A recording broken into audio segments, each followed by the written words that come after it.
Today we are going to be benchmarking the GTX 1080 Ti and the GTX 1080 from Nvidia in ultra-wide resolutions. That's right, if you remember last year I did a showdown with what was then Nvidia's two flagship graphics cards in the GTX 1080 and 1070 at ultra-wide.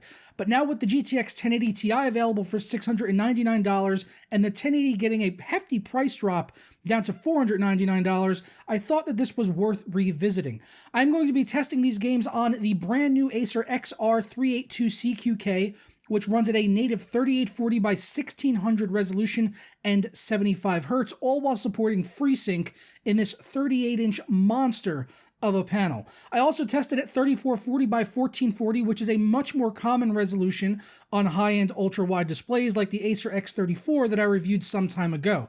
But we are including 3840 by 1600 because this is the first time that I've been able to play with a 4K ultra-wide monitor, and after using one, I certainly hope we begin to see more of them out there.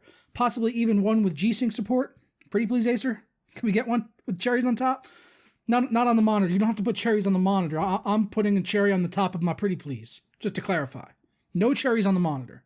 We aren't going to waste much time here because I know you guys want to get into the numbers, but I first wanted to give a rundown of the test system I used here, which is my frame rater build featuring the Intel i7 7700K, which is overclocked to 5 GHz and running on a liquid all-in-one cooler. For the RAM, I've got 16 GB of G.Skill Trident Z, which I keep at 3000 MHz in the Gigabyte Z270 Gaming 7 motherboard, and all of our games were running off of Samsung SSDs. Both GPUs here were overclocked with an additional 200 MHz on the core and 300 MHz on the memory for the GTX 1080 and Ti, which are both Founders Edition cards. And lastly, all of our games, with one exception here, were tested on the game's available Ultra presets with no additional anti-aliasing. The one exception here was Ghost Recon Wildlands, which I tested on very high because I find that the Ultra setting in that game to be grossly unoptimized, while very high runs like greased lightning.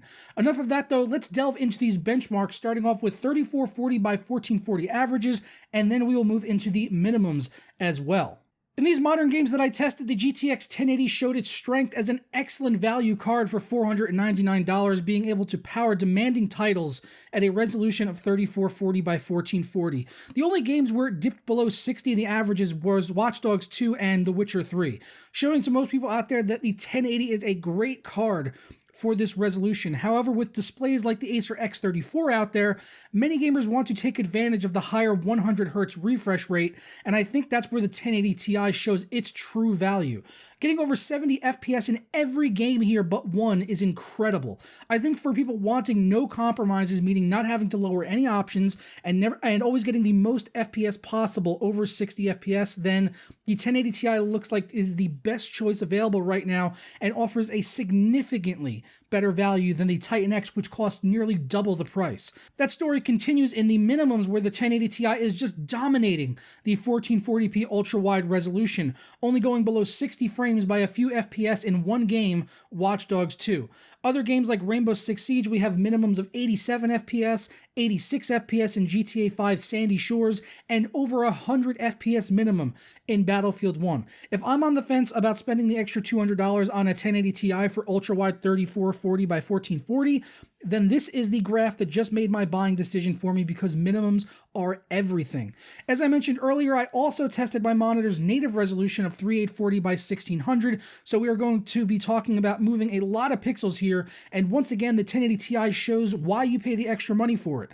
Only dipping down below 60 average in one game here, Watch Dogs 2 yet again, which saw 58 average FPS in my benchmark run. Other games like Siege, Witcher 3, and Ghost Recon Wildlands all ran like butter, but when I played these games on my GTX 1080, it was not a very pleasant experience, regularly falling down below 60 FPS, as you'll see in the graph now with the minimum FPS. At the end of the day, both the GTX 1080 and Ti are currently the best you can get for ultra-wide without considering the Titan X, which was made virtually obsolete by the 1080 Ti in my opinion. The GTX 1080 at $499 now is an excellent value when you consider how well it is running these demanding titles here shown at 3440 by 1440, the more common of the two resolutions tested, and certainly capable still at the higher resolution, but you will be needing to lower down the options if you want to maintain a solid 60 frames here, which leaves us with the 1080 Ti. As I mentioned before, the 1080 Ti is what I would call a no-compromise purchase. If you need the most frames possible and never want to lower a graphics slider, then this is the card to get. AMD has nothing right now that is a direct answer to it, which is a real shame because the monitor I'm using is a FreeSync display that I would love to take advantage of. Hopefully Vega or the RX 500 series isn't too far away for us gamers wanting to utilize FreeSync but need the GPU power for the higher resolutions. But I'm going to go ahead and get on out of here, guys. Please let me know your thoughts, as always, down in the comments on the test run here today, and tell me what card you're going to be getting to power your gaming needs. Is it the 1080 or the 1080 Ti?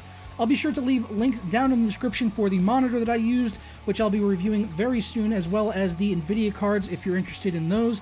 And while you're down there, please consider leaving a like on this video or subscribing if you're not already. But I'll catch you guys next time.